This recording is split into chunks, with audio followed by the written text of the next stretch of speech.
slogan. Je passe tout de suite la parole à Michel Roth, qui est pasteur. Il se fait tard. Je vais vous laisser quelques images.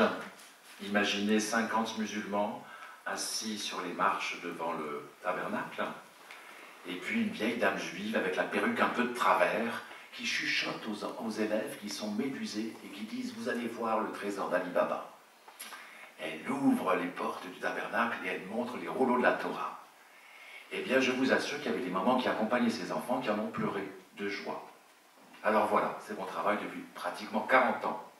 Mais pas seulement du côté juif, aussi du côté musulman, vous l'avez compris.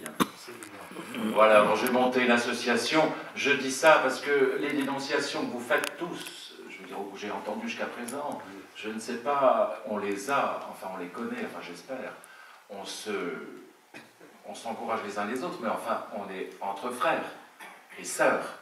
Est-ce qu'on a besoin de se rappeler ça? J'aimerais dire plutôt quelque chose dans une construction possible, une construction permanente, et au niveau de l'éducation, au niveau des petits, au niveau des tout-petits. Donc j'ai monté une association qui s'appelle le Centre européen des musiques du monde, et on a bossé en maternelle, dans les mailles de Haute-Pierre par exemple. Vous n'imaginez pas le plaisir, la joie des enfants à parler arménien, à parler alsacien, à parler arabe et turc.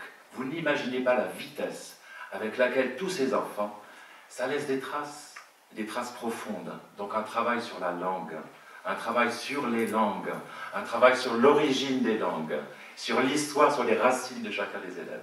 Voilà, voilà ce qui me motive depuis longtemps. Et puis, bon, j'ai la joie, il y a des équipes d'instit et de profs, puisque j'interviens en tant que pasteur dans les écoles primaires, mais aussi les collèges et les lycées, vous savez que c'est un peu particulier en Alsace, et bien j'en profite. Voilà, donc petit à petit, ça fait tache d'huile, et voilà, j'espère que on n'aura pas besoin de leur dire et de leur demander pour qui voter. J'espère que voilà, il y a quelque chose qui est semé là et qui fera de l'effet. Je regarde ma voisine aussi, évidemment, ça passe par la poésie et la musique, mais dans sa forme la plus haute, la plus noble. Voilà, c'est pas des arguments, c'est pas la raison, Pierre, tu as raison. C'est pas la raison qui passe. C'est autre chose. Il faut toucher l'affect, il faut toucher l'émotion, mais profonde. Oui, ça passe. Avec la musique et avec la poésie. Alors, vive les poètes.